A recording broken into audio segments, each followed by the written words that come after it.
Hey everybody, how's it going? Thanks for joining me this afternoon. I've got a great stream with a great guest that I think you're really going to enjoy. Before we get started, I just want to remind you that there is new merch in the merch store. There's finally Auron MacIntyre merch for the show. So if you want to pick something up to support what we're doing here or get something for your favorite fan during the holidays, then you need to head to shopblazemedia.com and go to the Auron MacIntyre collection so that you can check out all the different merch from the show. Make sure to head over there today. All right, guys. So classical liberalism, something that comes up all the time on this channel, always talking about classical liberalism. Most of the people who talk about it in the modern day tend to not know what they're talking about. They tend to relate it to like 1990s Bill Clinton liberalism. However, funny enough, I posted something to that effect on Twitter, and the one person that people suggested I talk to about it is probably someone who actually does know what classical liberalism is and actually defends it. So I'm hoping to have a much more productive discussion with Stelios Panagiotou. He's from the Lotus Eaters. He's I guess we call it a presenter over there across the pond instead of a host. But Stelios, thank you so much for coming on. Thank you very much, Auron, for the invitation, and I'm sure we're going to have an excellent discussion. And this is one of those topics that I think some people are afraid to discuss, so I think it's going to be excellent. Yeah, like I said, normally when I hear I'm a classical liberal, it's from guys who believe liberalism from about 5 years ago, and they're not really familiar with kind of the intellectual history of this actual form of moral inquiry. So I'm really glad that we can kind of get a little deeper beyond just like, oh, I really hope that we can roll back the clock for a few years and really get a grasp on this concept. But before we dive into that, can you give people a little bit of your background, how you came to be on the Lotus Eaters, kind of where you gained this belief system?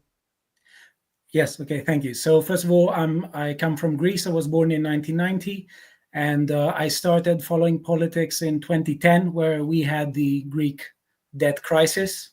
And I think essentially my country is destroyed by the left. So that's it in one succinct sentence. So I studied economics, but also philosophy. I did a PhD in the topic of free will and moral responsibility. And I was an academic for several years, but I found out that I couldn't actually do my job because I wanted to educate people. And modern academia is set out in this way that you fail, because we are told to do what we know is impossible to achieve from a very early age, to have everyone happy. A lot of universities are competing with each other for student satisfaction. Student satisfaction means let's just have everyone happy. People are happy with very different things.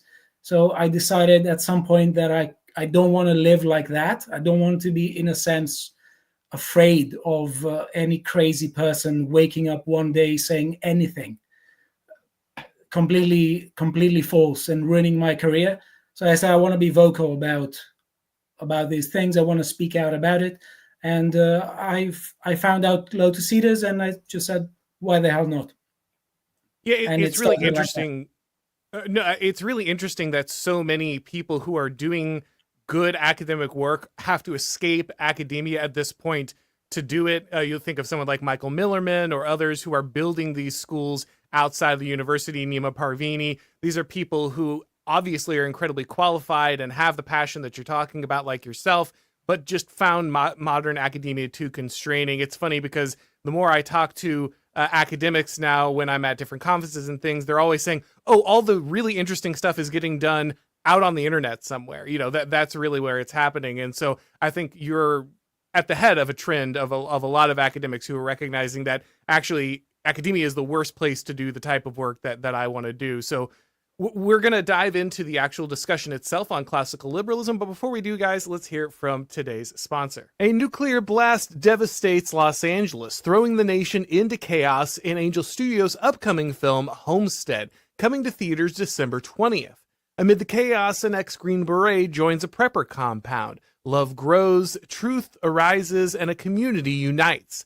Packed with heart-pounding tension, moral dilemmas, and a story that cuts to the core of what it means to survive, Homestead explores the humanity behind the apocalypse. Pre-order your tickets today for a chance to win a $300,000 giveaway, which includes a Bitcoin, a fully furnished tiny home from Box House, a custom Polaris OHV by Sparks Motors, and everything else you'd need to start your own homestead. Pre-order tickets for your chance to win at angel.com/Auron. That's angel.com/Auron. See you in theaters this Christmas season. All right, so like I said, most of the people I hear talking about classical liberalism are people who are like along for the progressive revolution up until the point where kind of they started screaming at people in academia and, you know, maybe mutilating children, right? They're like, oh, well, you know, I'm a liberal, but I'm a classical liberal. And by that, they mean, you know, a liberal from 2005. I think you're talking about a much different form of liberalism. So could you lay out for people a little bit what you mean when you say classical liberalism? Exactly. So first of all, let me just say this, that when we're talking about terms and isms, especially in politics, we frequently talk about umbrella terms. And classical liberalism is an umbrella term. It's a tradition that spans centuries. I think there's substantial amount of debate where it starts, but a lot of people know where it starts from, you know, to a very large degree. They say that it comes from the natural law theory that starts with, you could say, from ancient Greece, then with Cicero, then with Aquinas, also Francisco Suarez afterwards, and comes into the 17th century. And to a very large extent, it says that there should be a sphere of activities within which people should be free to engage in them or not, free from state coercion. And they are saying that this sphere of activities should be very big, in a sense, should be sufficient to allow people to, in some ways, be masters of themselves. Now, there are several challenges here, because on the one hand, if we have a very restricted sphere, it seems like we're living in a tyrannical state. Maybe you would call it total state. I don't know. Some might say. If we live without any kind of constraint, it's going to be anarchy, and I don't think that this is going to last. Sorry, anarchists. I don't think this is going to last. So the challenge is to find principles according to which we're going to demarcate that sphere of activities. And here, I would say, is a very interesting way to generate all the different forms of classical liberalism and also distinguish between the, I would say, desirable ones, but also the undesirable ones. So I'll just give you, I would say, 4 examples. One has to do with a completely rights-based view. That goes with saying, let us find self-evident truths and structure society according to those truths. And somehow this is going to lead into a situation where there is going to be universal harmony, and perhaps that harmony will be able to be exported to the global scale. I think that this is a problematic one. It has been historically proven to be problematic. I think a lot of people tie it with 2 things. The late Thomas Paine and the French Revolution, who was defending it before they tried to kill him, but also a Cold War propaganda in which it was presented to people in the West that we have the final battle, and it's going to be a battle between individualism on the one hand and collectivism on the other hand. So a lot of people started thinking that classical liberalism is this just like McGrill bro kind of theory, where magically speaking, people are going to retreat into their private sphere, and somehow politics is not going to interfere with the private sphere. I think that even if some people consider that, you could say, noble, I think that it's unrealistic. I start with these 2 forms because it seems to me that a lot of people who criticize classical liberalism have these 2 forms in mind. And if that is the case, you could say I'm almost an anti-liberal myself. I don't think that this isn't going to work. Yeah, but there are some not to interrupt you too badly here, but I just want to reiterate, that is important because so much, the vast majority of people calling themselves classical liberalism and what we call like popular intellectuals today are doing exactly this, right? That this is exactly the form that they are defending. And so you could be forgiven for attacking this form directly because this is not to pick an open wound, but this is a James Lindsay formulation of liberalism, right? As where I think what you're going to be defending is something that's much more robust and difficult to assail, but these people would call authoritarian or restrictive in many cases. Well, there is always the problem of where we start with authoritarianism or not, because there are some people, to anarchists, for instance, every state intervention, every instance of state coercion or imposition of force by the state seems tyrannical. So there needs to be a conversation about it, for instance, at least in the camp I'm defending, about where to draw the line. And I think that it is very realistic to not have an a priori or, before the situation approach to it and examine each case on its own merit. Because however, there is a strong universalistic tendency, not just in classical liberalism, but in most political traditions. The problem with that is that it ignores facts about the human condition, but also facts about history, and it just is not going to work. And to be very honest, I think that the kind of formulation that you mentioned as being one that is popular, I think that, it should be rejected, and I would say it must be rejected because the very reasons that lead people to defend it are also resting upon defending things that obviously don't belong to the majority of the tradition, like something like multiculturalism, for instance. We'll get there in a bit, but also create vast problems to the world of today. Now, when it comes to James Lindsay's approach, I would have to say that I don't know exactly his approach on classical liberalism. I haven't heard a specific definition of him. I've heard things about it. I've also heard Peter Boghossian talking about it.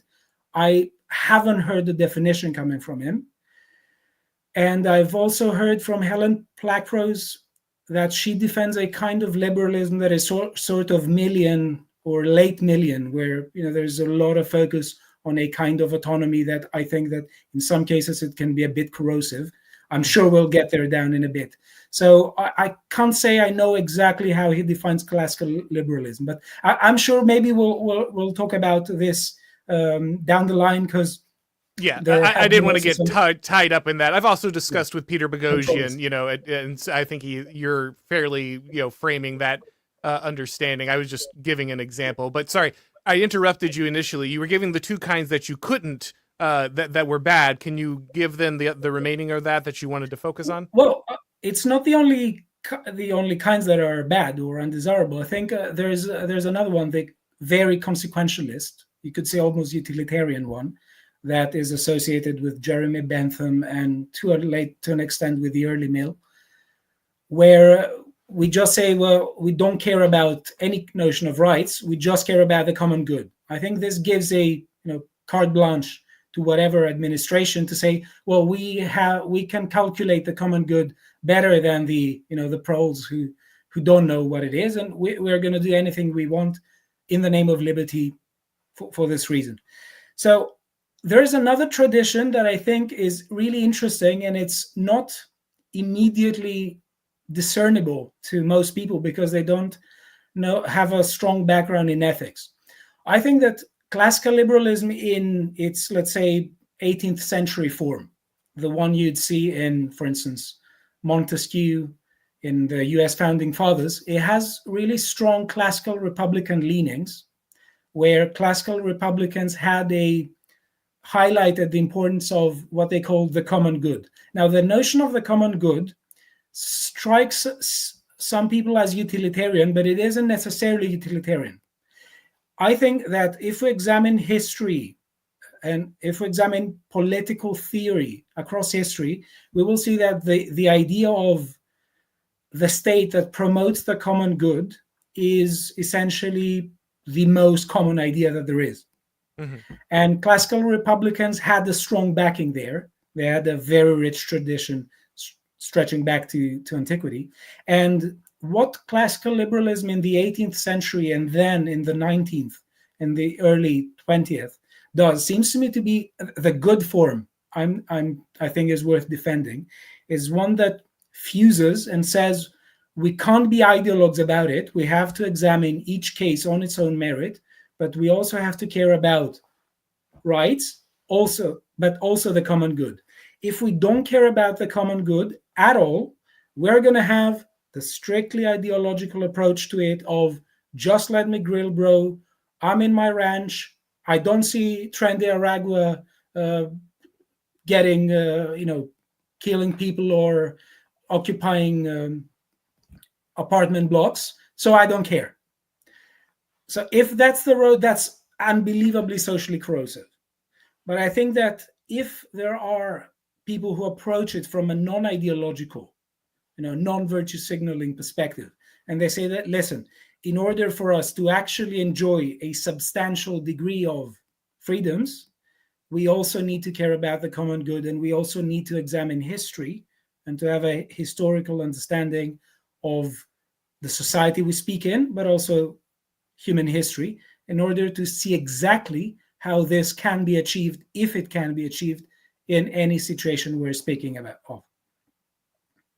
So, what do you think defines classical liberalism apart from previous understandings? Because as you point out, there are several ways to grasp this. Many people will point back to Hobbes or even Machiavelli as the beginning of this possibility. A lot of people like to center on Locke. Obviously, others Rousseau, though they tend not to be the ones that people favor on the right today. But as you say, this is a larger tradition. It's an umbrella term. So for you, in the tradition you are attempting to defend, what do you think sets this apart from previous regimes or understandings leading up to the classical liberal grasp? Because as you point out, the tradition of understanding the common good reaches all the way back to Aristotle before. So that can't be the primary definer of classical liberalism. Otherwise, it wouldn't be a distinct system or a distinct tradition. Yes. I think that what distinguishes classical liberalism from the previous traditions has to do with a distinct focus on rights. But that focus isn't necessarily, that's what I'm trying to say, contrary to what a lot of people say online, that focus isn't necessarily a focus that is contrary to the common good. Because whenever we talk about the common good, it's an abstract notion. We still have to talk about our conception of the common good. So, in different circles, there are different conceptions of the common good. So I would say that what sets classical liberalism apart is the idea that people enjoying a substantial amount of liberties to engage in, to a large extent, forming their own lives, but also in, you could say, economic activity, which is one of the major boosts in classical liberalism, is that the common good requires requires voluntary action to a larger extent than it was previously thought. Because you could say that one of the other really ancient ideas in the history of human thought has to do with morality and the conditions of morality. And a lot of people, even back to Aristotle, they say that morality and the ethical character of an action requires choice. So what I think led to the adoption of classical liberalism was, to a very large extent, from an ideological standpoint, a focus on individual rights as being important for an ethical population, let's say, or for the project of promoting the common good. And that was from an ideological standpoint. But I think that some of the main, I would say, forces that led to its more widespread adoption are multivariate. So, for instance, we have the economic effect of the Black Plague. A lot of people in Europe, don't mention that the Black Plague in Europe was sort of a death was the final nail in the coffin for a long time for economic centralization in Europe. Economic activity was far more decentralized afterwards because the lack of stock and grain led to the death of about a third of the population of Europe. So that was one thing. The other thing was obviously the Protestant Reformation and the religious wars of the Protestant Reformation that led to lots of clashes between Catholics and Protestants in the northern and Western Europe.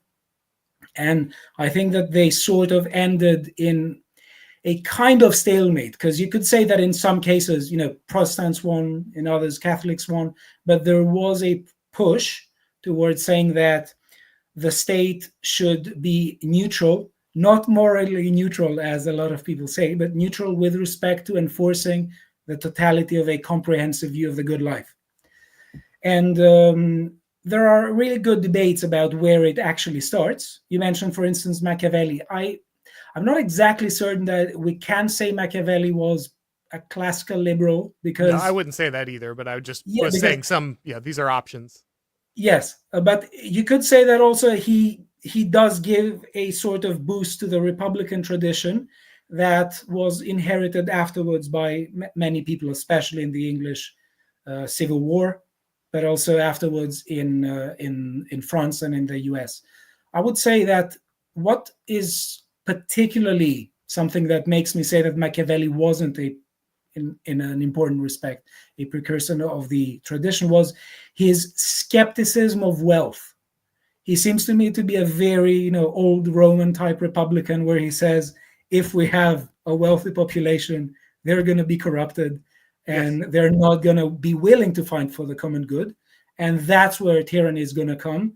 And that's where he also says something that has stuck with me, that after Rome became a republic, there were lots of strikes against tyrants, but none against tyranny. So I think that what classical liberals are trying to do afterwards is that they are trying to fuse sort of republicanism or constitutional monarchy in a political sphere with a sort of economic expansion and the idea that we need to have a sort of commercial republic, as Montesquieu would say, or a sort of constitutional monarchy that recognizes a significant amount of economic rights. But obviously there was the issue of mercantilism. There's always the question of how extended are these rights. All right. Well, I want to dive deeper into the economic aspects. I want to ask you also about the possibility of an epistemological shift inside the tradition. But before we get there, guys, let me tell you a little bit about finding your next university. Everyone knows that college is a major investment, so it's important to do your homework. You want to find out if a school shares your values, but who has the time to dig through all of those different college websites hoping to find out what they really believe? Well, today I'm excited to share a new online resource that does that work for you, ChristianCollegeGuide.com. It's an online directory of over 250 Christian colleges, and it's a one-stop shop. Like any other college guide, it's going to give you all the basics: acceptance rates, tuition costs, academic majors, etc. But here's what makes ChristianCollegeGuide.com special. You can use this guide to learn about a school's faith tradition, its campus policies, and its spiritual life. All the info that shows a college's true character.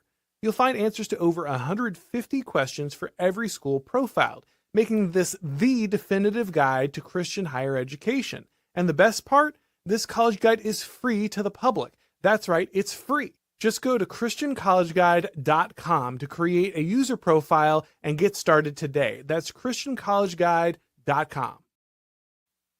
All right, so you mentioned several times that economics was tied up significantly, the ability to have, to create certain economic systems, maintain a mercantile republic, a commercial republic, to ease the ability of economic transactions was a critical part of this. Could you go into a little more detail about what specifically about liberalism facilitated this? Well, we need to bear in mind that Adam Smith, who is considered to be, in a sense, the father of economic liberalism, was writing his Wealth of Nations in the 1770s. And he didn't think that he was living in an economically liberal society. He was criticizing what he thought to be the economics of his age. That was the mercantilistic view that, from my understanding, it gives it. You could say that it is sort of a form of state capitalism where a lot of people have preferential treatments. You could say the old aristocrats, they had preferential treatments, and they could engage in trade agreements, and they had a sort of boost in economic activity, but also the state was trying to protect them from failing, and also was trying to intervene to their favor. And Adam Smith didn't think he was living in a society of his own. Now, if you want to put forward the epistemological bit that you mentioned, Adam Smith gets a lot from what is called the Scottish Enlightenment. And the Scottish Enlightenment is a tradition that is a very interesting tradition. And it is precisely the tradition that if someone reads, they'll understand that a lot of the portrayals of classical liberalism today are mainly misconception, because a lot of people say that classical liberalism pays zero attention to customs, to society, to social bonds, or to culture itself. The Scottish Enlightenment, particularly with Hume, Smith, and even people that they influence who weren't necessarily Scottish, is all about customs. They have an anthropology that I would say is a bit problematic. Maybe we could go there later if we talk about the Enlightenment and some problems with it, at least the way I see it later. But it seems to me that what happens is that the idea of having sort of expansion of economic liberties was something that was very slowly adapted. What we know as classical liberalism in the 18th century was started mainly as a political tradition, and it continued later on as an economic one. So again, the one thing I wanted to grasp though from that was what specific changes, or if you would like to draw the line between the political and economic there for me, what specific changes moved us into this space of what would be classical liberalism? What is enabling this? What is its utility beyond the traditions that previously existed that made it specific to this time, or this development? Right. So I would say that there are several answers here. One is, I would say, a widespread dissatisfaction with what was perceived as absolutism in politics. That was a major boost to having a class of, you could say, aristocracy or the bourgeois class a bit later on, that said, we don't want to live with absolutism, with a king that's going to do anything he wants to us. We need to push for a sort of constitution or a sort of checks and balances. In the English tradition, I think this was the refocusing on the tradition of the Magna Carta, from dating back to 1215. In other traditions, for instance, you could say that it has more classical liberal, classical republican leanings. So I would say that one of the major reasons for dissatisfaction for adoption of classical liberalism was dissatisfaction with political absolutism, but also that was the era where Europe was sort of expanding and engaging in colonialism, and there was rivalry between colonial powers that were mostly European, and there was a sort of competition, and one of the major problems that kings had was financing. For instance, if we read the history of the English Civil War, one of the major problems that Charles I had was with financing England. Also, the French Revolution, the Louis XVI had tremendous problems for financing the French state. The French Revolution didn't solve that, I think, later, by the way. So I think that these are all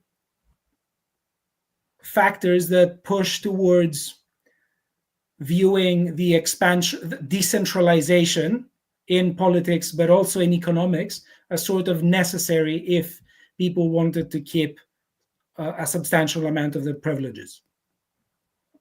So a lot of people that I've read have argued that absolutism kind of directly leads you to this, because you have a scenario in which many of the nobles are, very concerned about their loss of rights, as you point out, right? And this is why you kind of create the situations in which the state is needing to be more and more centralized. The funding is more and more necessary to compete with the authority of rival monarchs and rival states.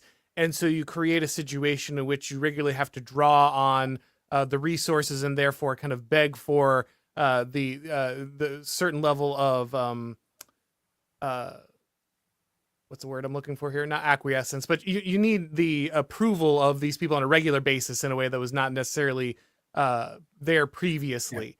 Yeah. And this means that you have to regularly make certain allowances, grant certain permissions, these kind of things. And the way that these rights usually worked is they're granted to the aristocracy first, and then they trickle down, right? So you get the original English suing for rights. They're not talking for every Englishman, they're talking for nobles. And then once the nobles have these rights, then the idea that these things might be necessary for others kind of trickle down from there. And so this constant need for the king to kind of draw that funding, draw that centralization, the more the Leviathan grows, ironically, the more it has to grant certain rights and protections to the general populace in order to kind of draw the centralization money necessary to kind of create that opposing power. I don't know if you have any thoughts on that, but okay, so I think I would largely agree, because it seems to me to be a sort of pattern we see in history, but I don't know if there aren't any exceptions, but even if there are, I think that it is a sufficiently repeated pattern, let's say, that makes us that gives us good reasons or to form probabilistic judgments about how society will evolve. So I wouldn't say necessarily that I think that this is a necessary cycle, but I think that there are very strong forces, that the reality of politics leads to very strong forces that lead towards that direction. I would say what you said reminds me of an old classical Republican trope. It's the theory of the anacyclosis of forms of governments by Polybius. I think you have heard of it, where he is talking about the cycle, where he says that initially, in conditions of anarchy, people gather around a chief. Initially, that chief governs for the common good. Then at some point, that chief or their sons become a bit tyrannical when they forget the common good. And then we have aristocracy. Then the same happens with aristocracy. We go to oligarchy. Oligarchy goes to democracy, and democracy goes to anarchy. And then yet again.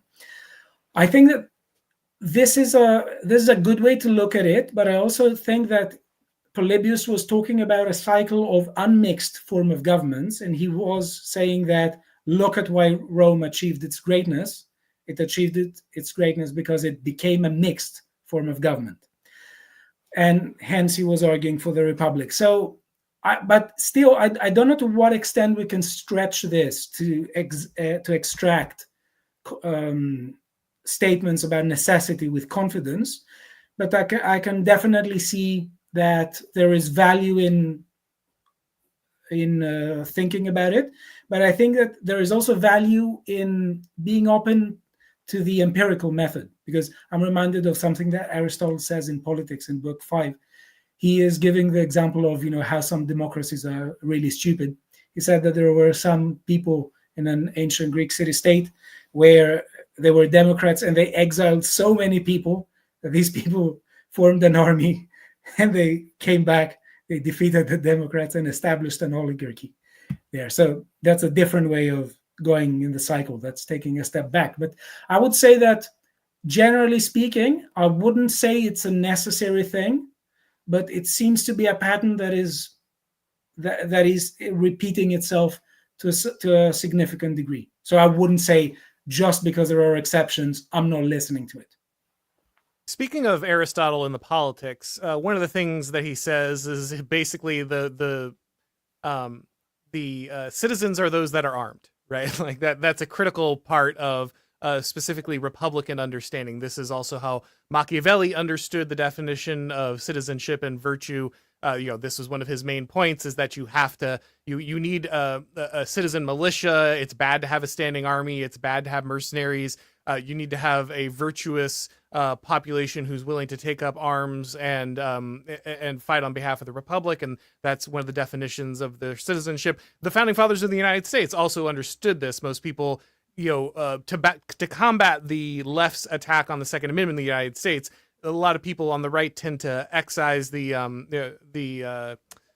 part about the militia in there. But if you read the Federalist Papers, it's very clear that most of the states were worried about standing armies, and to sell the Constitution, Hamilton basically had to promise them, like, oh no, you should give the U.S. Control of your militias so we don't have to have a standing army. So it was understood that kind of the citizen soldier was the key to kind of this classically liberal Republican identity. But one of the things we look at in the modern state is the idea that every citizen would be an armed member of the state is just mind-blowing to almost everybody, right? Like, this is just not something anyone can really conceive of. And so since the ultimate question, we're not skipping to the end here, but since the ultimate question of this stream is, can we return to classical liberalism, has scale defeated the ability to operate a classically liberal republic? Because in the modern world, most people couldn't imagine operating a large competitive state without a standing army, and not having citizen soldiers, a citizen militia as the basis of your republic. And if that's a key to classical liberalism, then it seems like that's something that you would have to radically alter in order to return to it. Well, I think that this is something that definitely plays a part. So having a standing army doesn't mean that you cannot have an armed citizenry, the way I see it. Also, it doesn't mean that an armed populace cannot guard against, you could say, an overreaching government. Obviously, the more powerful the army becomes, there seems to be a complete imbalance of power there. So yes, it's definitely, if we're talking about a state that tries to use the army to just kill its population, I think that that's going to be a disaster. But we're not talking about any kind of good state in that case. So I want to understand exactly what it is that we're talking about here, because it seems to me that going back to classical liberalism could imply, for instance, in my mind, not necessarily going back to the caricature of just somehow, let me grill bro, I'm going to outsource everything to the government, including my protection to everything, and just let me grill and somehow this is magically going to work. It's not going to work. So if you're asking me whether I think we can go back to something like that, I think whether we can or not is a bit irrelevant. It's undesirable to go there. But something that seems to me to be possible is to sort of roll back the state progressively. So I would say, just as I started in the beginning, I said that to me, I don't approach it ideologically, just I don't care about where I'm at without looking at the country I'm talking about.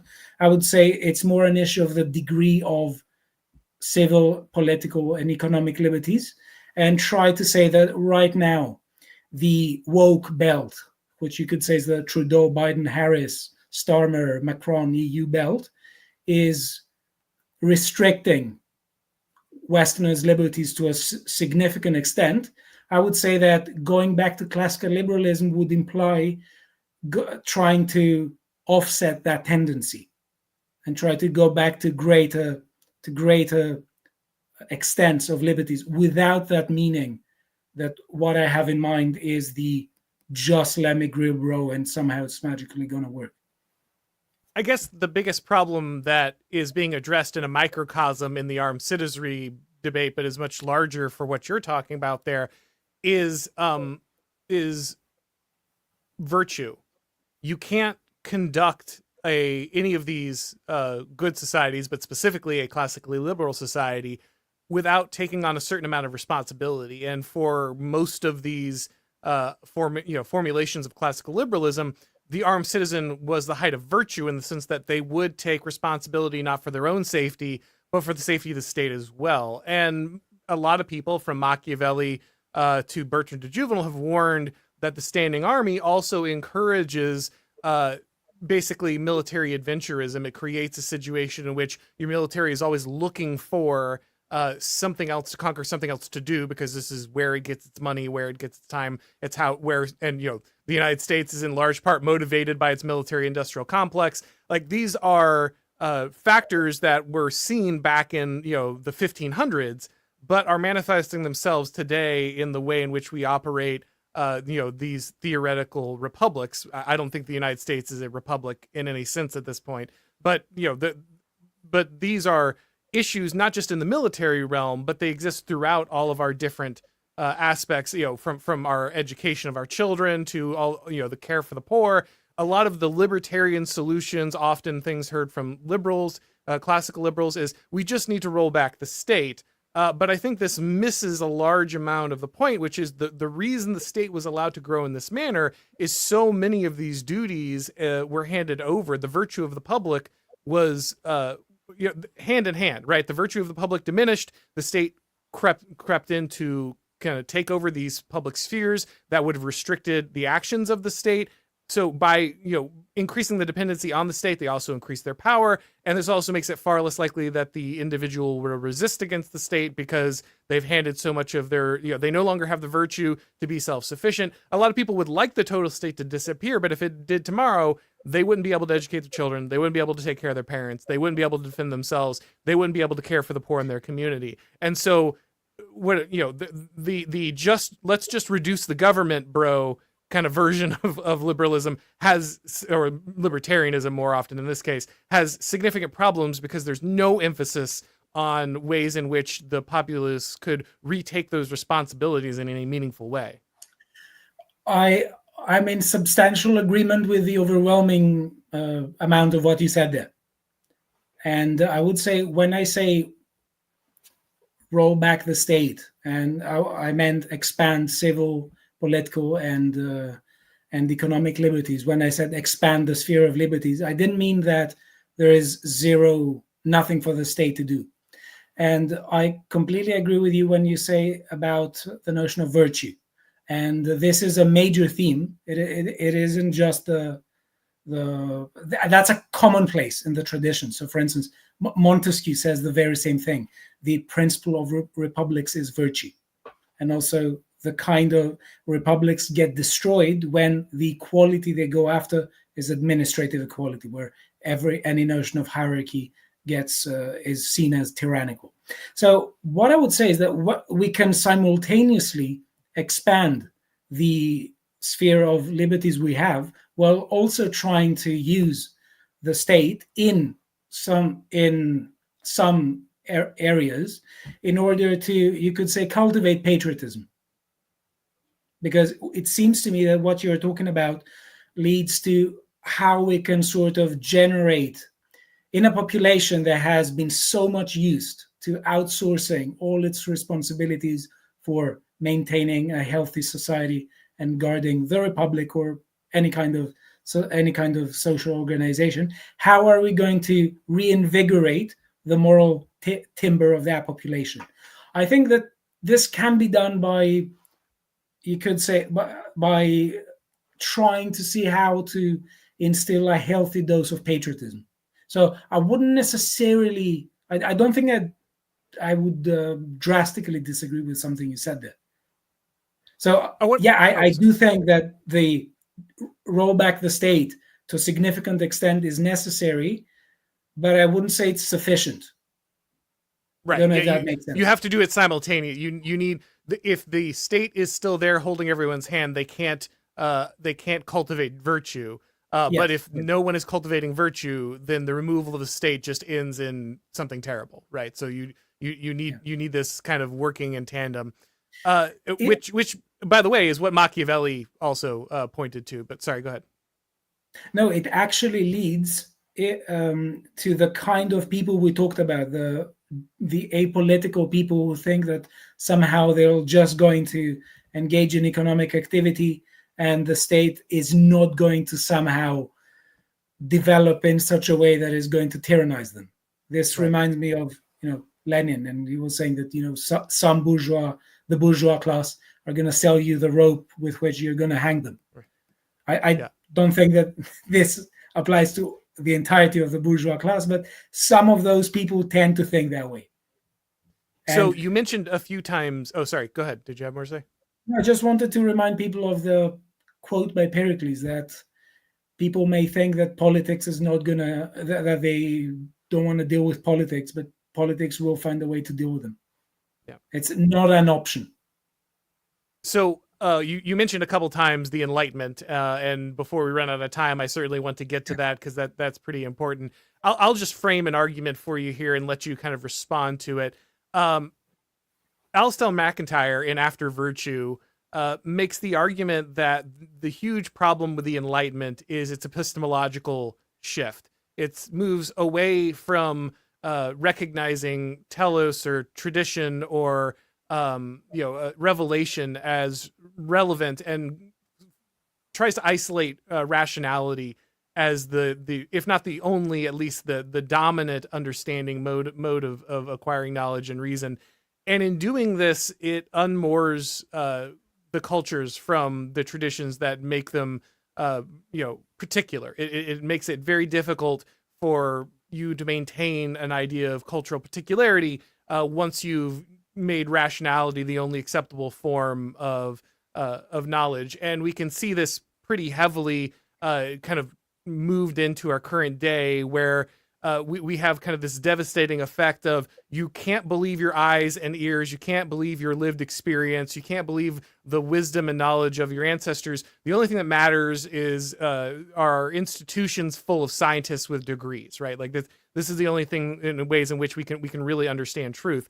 And that is terrible for all kinds of reasons, but most importantly because it fractures the ability of people to have any kind of shared moral understanding. And so what we end up in is this situation where liberalism ultimately creates a overarching state, which is only there to be the final arbiter of competing moral visions, right? There's no agreed upon tradition. There's no agreed upon, traditional moral inquiry. It's simply, okay, there's a plethora of unresolvable moral clashes, and so therefore the Leviathan state has to come in and kind of, the total state has to administer solutions in every one of these scenarios because no one can come to an agreed upon understanding because we've kind of isolated this as the only way to grasp things. What do you think about that? How would you address that? Right. So this is an excellent topic, and thank you for steering the conversation that way. So I'll start with the final bit so we can just end with a political bit and stop caring about liberalism for a bit and go to the Enlightenment. Right. So I would say that the kind of where it all goes wrong is with a particular conception of the notion of autonomy. So autonomy is, by and large, the idea of positive freedom and the idea of being the master of our own life, in a sense, the captain of a ship.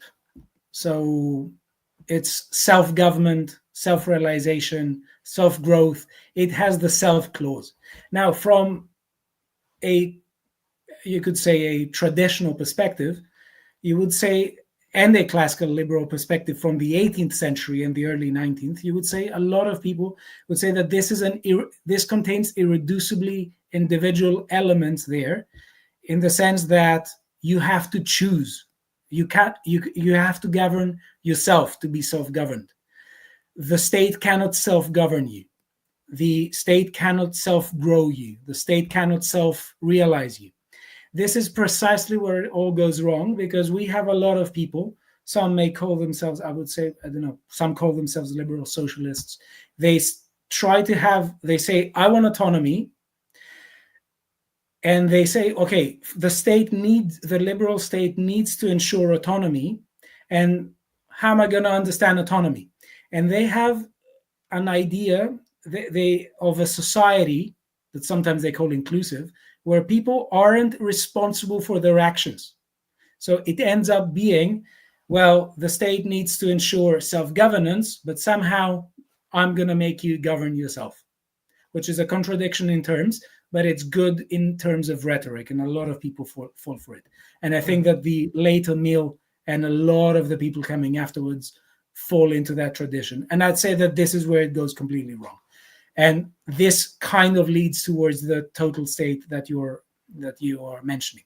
And also Isaiah Berlin in 1958 in Two Concepts of Liberty speaks precisely about how the rhetoric of positive freedom can become incredibly totalitarian and justify any kind of totalitarianism, even communism, in the name of positive freedom. Going back to the Enlightenment and Alasdair MacIntyre, I think this is a very good criticism, and it's important to understand why I think why it is a good criticism. I believe in the values of the Enlightenment, but I believe that they are much better framed within a traditionalist framework. So, do I think the Logos is important? Absolutely, but not the Logos as it is understood in the late Enlightenment. The major problem I think with the Enlightenment is that it leads to what Hume said, the is-ought distinction. I wouldn't say all the Enlightenment leads there, because there are several strands. Again, there is American, there is Scottish, there is English, there is French, there is German, but there are significant tendencies that are ontological, they're materialistic, and they lead to creating a worldview that is dominant, unfortunately, since I would say the 17th century or a bit later, where morality just can't be part of it. I don't think it makes people into moral monsters, but I think that people who are moral are frequent, who call themselves materialists, are moral despite their materialism. So I would say that the kind of rationality of the materialistic strand of the Enlightenment is just a complex sensory mechanism. It's just a complex calculation of the senses. It has zero necessary connection with morality, with value, with the transcendent, nothing of the sort. All of that becomes redundant. And I think that that's actually problematizing people, because the knee-jerk reaction of someone who says, well, I want to learn about stuff, I want to absorb conventional wisdom, I want to improve my life by thinking, is to go to their conventional, to what is considered conventional wisdom and popular. If the popular people of the time are scientismists, in other words, advocates of scientism, they're going to tell people essentially, you're a meat machine, value is an illusion, it's all an illusion conjured up by the brain, that because it has evolutionary advantages for natural selection. I think that this is a very destructive way to view the world, and it leads to a conception of rationality that is completely amoral. And that's where, for instance, the value of materialistic rationality, when it comes to just having a materialistic state and calculates outcomes, has zero connection to morality. So we have lots of corrupt people who just say, in the name of reason, I'm going to just do what I want. I'm going to be amoral. So could we say in this instance then that classical liberalism is a set of political preferences, a way in which to understand the political tradition inside a specific people, inside a specific tradition, that doesn't really universally apply outside of maybe a few nations or peoples? So the question of how universalism features in the tradition and the degree to which it does is one of the most important ones. I would say that those who approach it from a completely ideological standpoint and ignore culture, the specific character of a nation, are essentially leading us towards the bad forms of it, the undesirable and the ultimately indefensible ones.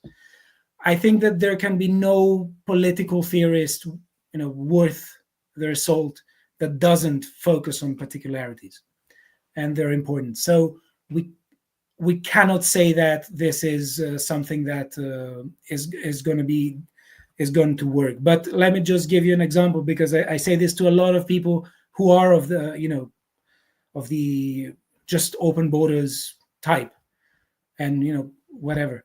I'm telling you, you can't say, for instance, that you can't read Montesquieu. I'm asking them, have you read Montesquieu's Spirit of the Laws? They tell me no, it was boring. Say, why is it boring? I say, I couldn't get past the sentence. I just don't find it interesting. And why do they don't find it interesting? Because it talks about particularities. It's 700 pages, for instance, where he's talking about how climate, nationhood, the character of people, all of these situational factors affect legislation. And he ends up with saying, essentially, you can't have a one size fits all approach. But the people who have it, I would say, are basically globalists who are doing it for completely immoral reasons. And they say, my side is right now dominant, and we are going to say that we're going to expand this philosophy to the entire world.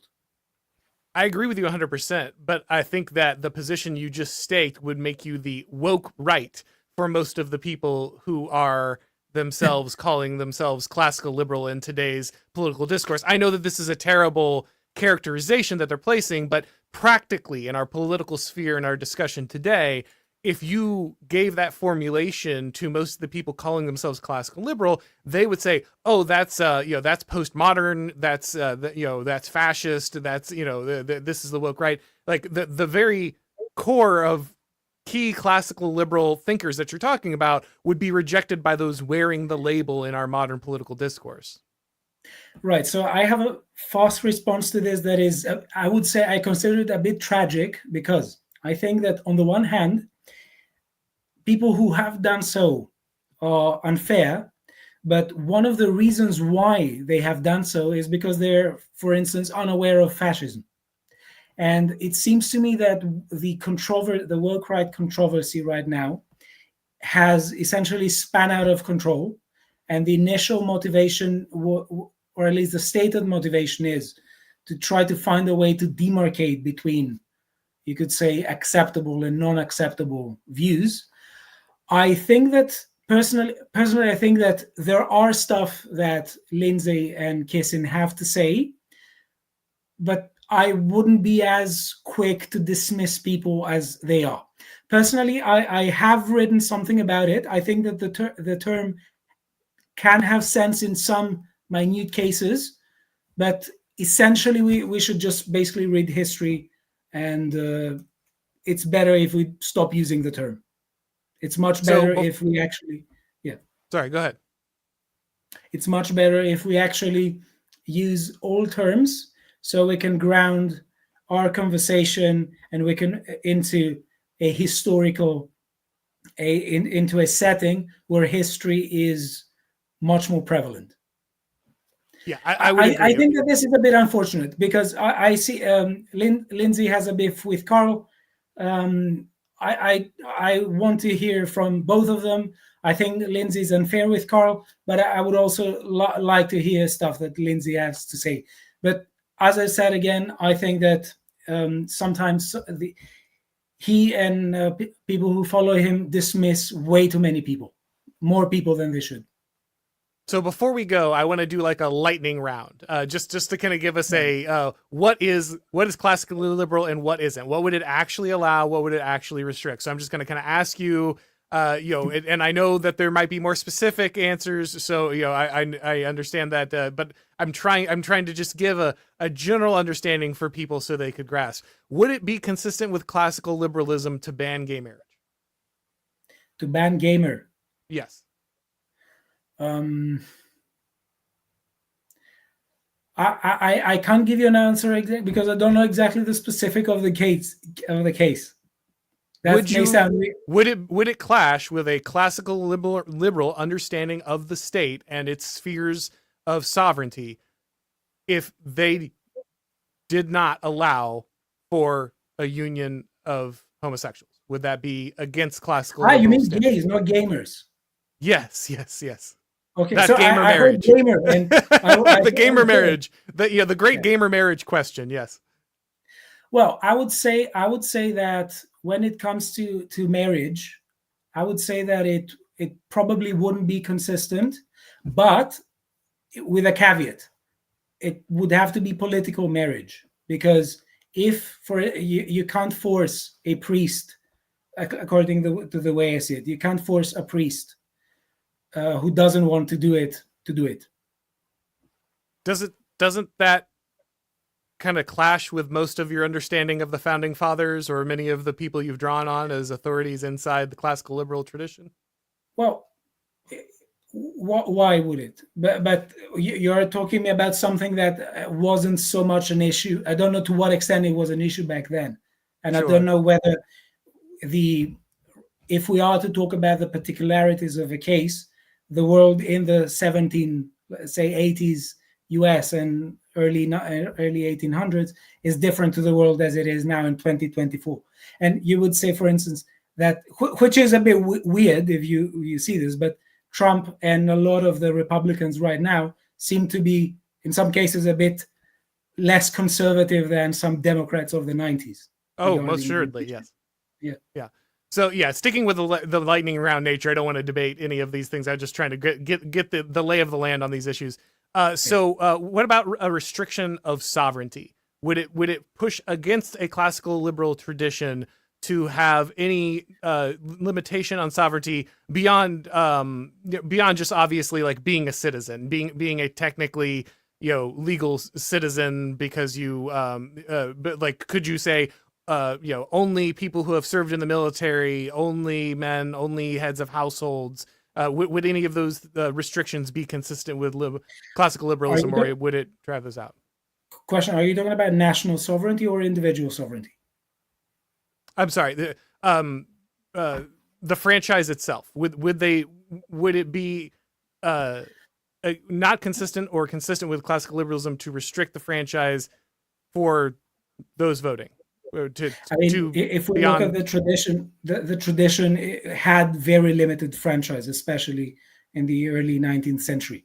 So it had. When it comes to franchise right now, I would say that any kind of person who tries to do politics should focus on the specifics of the case, and I would say have a clear-cut plan.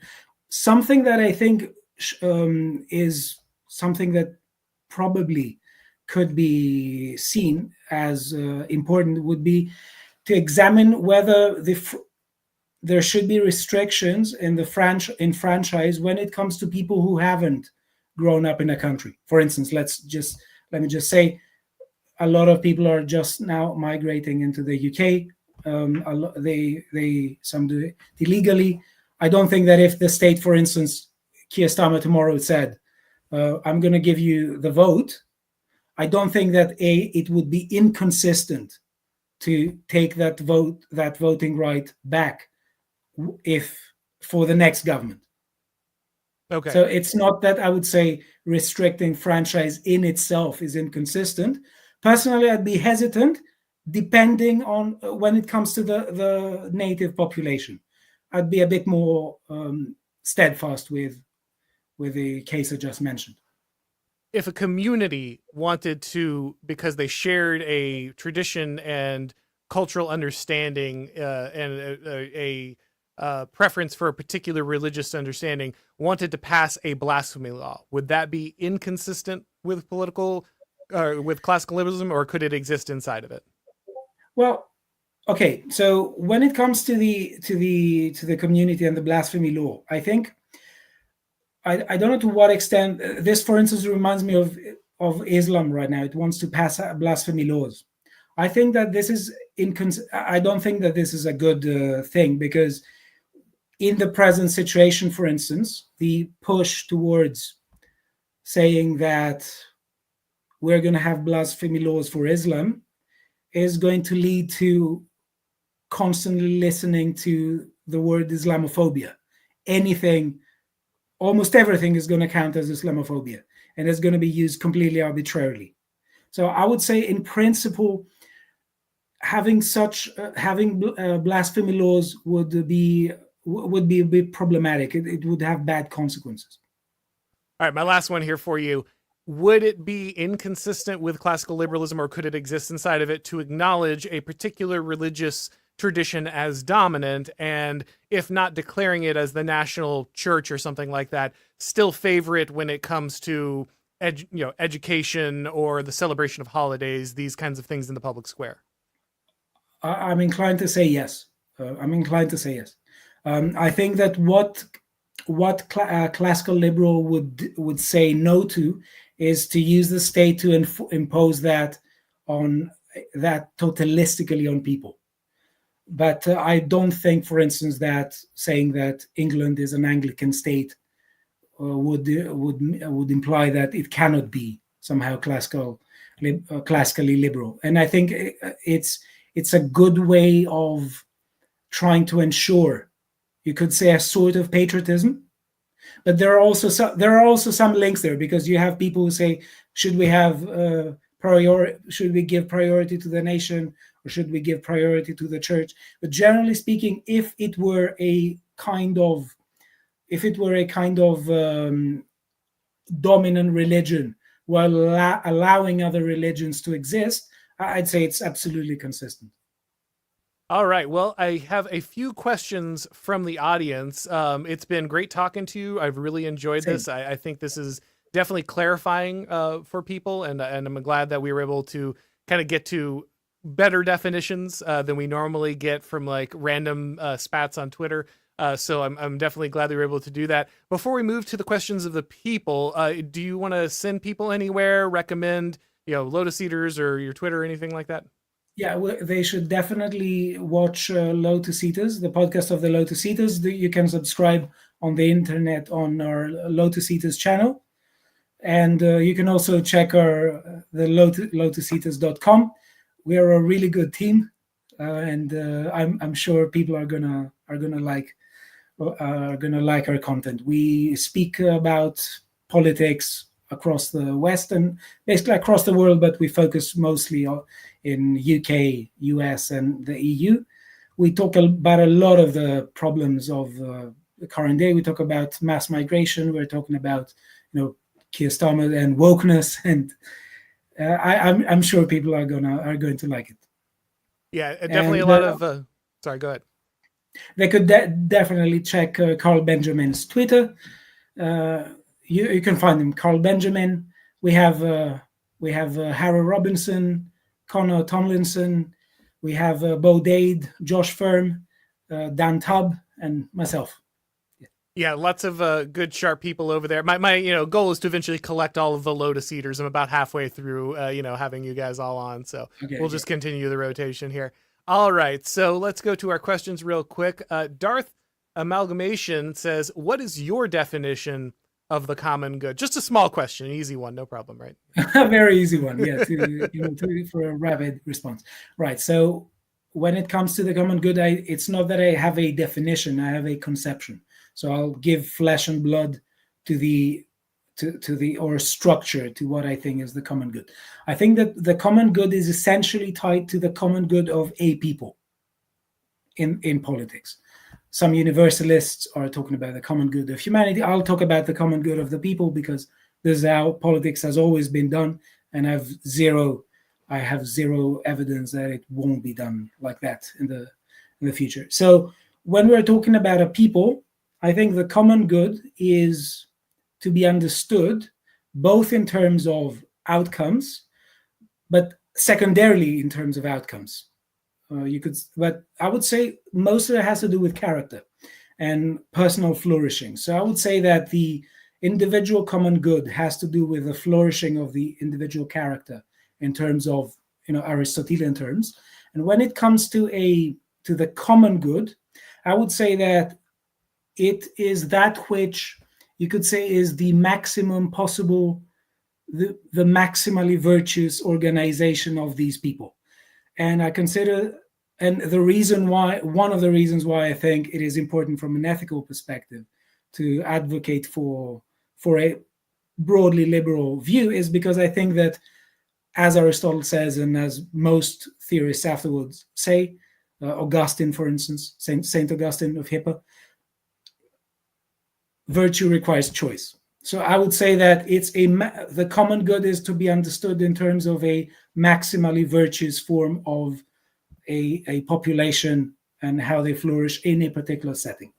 Now, I know that this is a bit abstract, but this is a very fast question. And it has to be, because I appreciate your focus on particularity there. You cannot understand the common good unless you have lived among the people, until you have understood what it is to be a part of that community. Once you are there, this is why subsidiarity is so critical. This is why particularity is so critical. What is the common good for someone living in the Florida in the United States is not even the same as the common good for someone living in Arizona in the United States, much less in the UK or in, China or these things. These are very embodied notions. And so, the ordered liberty is what you're looking for there, is the liberty, but it is ordered towards the good, the like you said, the maximal virtue inside those systems. But you can only you can't give a universal definition because it is very particular to the way of life of those peoples. Johann Richardson says, classical liberalism is enshrined in the Declaration of Independence, a civilized nation, a system of English laws, the voice of justice and consanguinity. I'm not sure, I'm probably reading that wrong. And against bringing on the merciless savage frontier inhabitants. I don't know. It requires a high trust society. I'm sorry? It requires a high trust society. Yes, this is very true. And also, basically, any kind of society requires to not collapse. So we are talking about, I think that's uncontroversial. George W. Hayduke says, honest definition of woke right equals anything that challenges liberalism's claim to the null hypothesis. Epithet gets pinned on the pre and post modern. I do think that is fair in general, but as Stelios has already said, this is mostly a useless term. Even if there are corners in which it gets applied properly, ultimately, I think it's a polemical term. I don't think it's one that is particularly helpful in categorizing and helping us reach a level of understanding. And then Fountainhead Forum says Javier Mele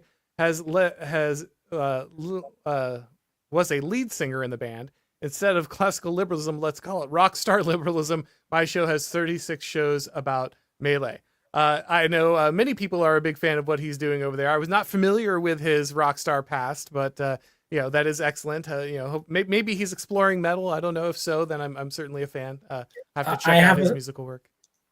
Sorry, I have a soft spot for him because the video with the chainsaw where he's on top of the car and he is using it's just my favorite video in politics. Yeah. No, he's easy to love, though. It was funny that he had a showdown with Hop out of nowhere, that he started calling him. It's like, what is this? Yeah, the libertarians stop fighting challenge. Impossible to be sure. Let's see here. And last one here. Life of Brian says, modern classical liberalism sees the state as a neutral arbiter between individualized metaphysics. This being impossible makes Lindsay crazy. Yeah, again, I would largely agree with that understanding there, but I don't know if you have any reaction. Well, when it comes to I just brought it up so you can see it again. Yeah, I think when it comes to metaphysics, it's a bit more esoteric. I can definitely see a sort of for political organization and society working with people having different metaphysics. But yeah, when it comes to the state, when I see their modern classical liberalism, I don't know exactly what to understand. Fair enough. Yeah. Because a lot of what is called modern liberalism, if what that is the male roles type, I'm not a fan. I can't speak for that. Yeah, I was going to ask you about Rawls and I forgot to get to that, so I'm glad you managed to get that in there. Yeah. So, do you want me to give you a very fast response about Rawls? Yeah, sure. Go ahead. Well, I think Rawls is the main problem with Rawls is Rawlsians. Rawls is so abstract. Yeah. Rawls is so abstract that he sort of doesn't give particular directions. anyone could come and say, well, in the original condition, these are the principles that I would pick, and this is the kind of thing of formal structure I would pick. So I'm not particularly a fan of roles, but also there are some shady aspects of roles, because some people are saying that the two forms of government he thought were proper were sort of like something like property owning democracy, which he didn't particularly flesh out. And every person I hear about it just says nothing that something to the effect that business should turn to collectives, which I don't particularly think is a good idea. And then he says something like a liberal socialism, but not the welfare state. Rawls was criticizing the welfare state for not being welfarist enough. So he's very abstract, and where he isn't that abstract, I think is wrong. So that's my. It's never a great quality in a philosopher, but yeah, Yes. fair enough. All right, guys, we're going to go ahead and wrap this up, but I want to say again how much I enjoyed talking with Stelios. Make sure that you are checking out him, his Twitter, and the rest of the Lotus Eaters when they're doing their great work. If it's your first time on this channel, make sure that you go ahead and subscribe. You need to click the bell, turn on notifications, all the YouTube stuff to know when these streams go live. If you want to get these broadcasts as podcasts, make sure you subscribe to the Auron MacIntyre Show on your favorite podcast platform. And like I said, if you want to pick up something for the Auron MacIntyre Show fan in your life, you've got the merch over at the store. You've got my book, The Total State, and I can tell you that the audiobook is finally getting uploaded to Audible this week. So if you want to listen to The Total State over your Christmas break, you got that option too. Thank you everybody for watching, and as always, I will talk to you next time.